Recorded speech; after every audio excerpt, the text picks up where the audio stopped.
CM Revanth Reddy పేదల సంక్షేమమే ధ్యేయంగా పనిచేస్తున్నారని ఎమ్మెల్యే రామదాస్ నాయక్ అన్నారు. ఖమ్మం జిల్లా వైరా నియోజకవర్గం కొనిజర్ల ఎన్కూరు మండలాల్లో నిరుపేద లబ్ధిదారులకు ఎమ్మెల్యే మాలోత్ రామదాస్ నాయక్ కళ్యాణ లక్ష్మి చెక్కులు పంపిణీ చేశారు. కాంగ్రెస్ ప్రభుత్వం 6 గ్యారంటీ పథకాలను 100 రోజులు అమలు చేస్తుందని తెలిపారు. అర్హులైన ప్రతి ఒక్కరికి సంక్షేమ పథకాలు అందజేస్తామని ఎమ్మెల్యే స్పష్టం చేశారు. రేవంత్ రెడ్డి రాష్ట్రంలోని అన్ని వర్గాల సంక్షేమం కోసం కృషి చేస్తున్నారని అన్నారు.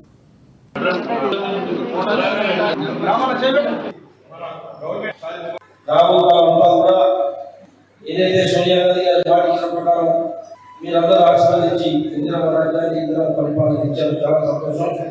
సోనియా గాంధీ ఇచ్చిన మాట ప్రకారం రాష్ట్ర ప్రభుత్వం ఆ రోజు తెలంగాణ విడిపోయేటప్పుడు ఆంధ్ర తెలంగాణ మనకు తెలంగాణ కేంద్ర విషయంకు 17,500 కోట్లు అదనపు బడ్జెట్ తెలంగాణ రాష్ట్రాన్ని ఇచ్చింది. అది 10 సంవత్సరాలు కుటుంబ పరిపాలన అయింది.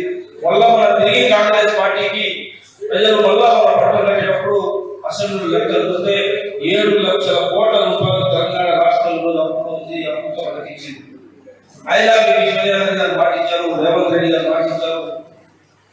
ప్రతి జిల్లాలో ప్రత్యేక గారు ముఖ్యమంత్రి శ్రీనివాస్ రెడ్డి గారు, శుభాకాశ గారు మంత్రులుగా చేస్తున్నారు.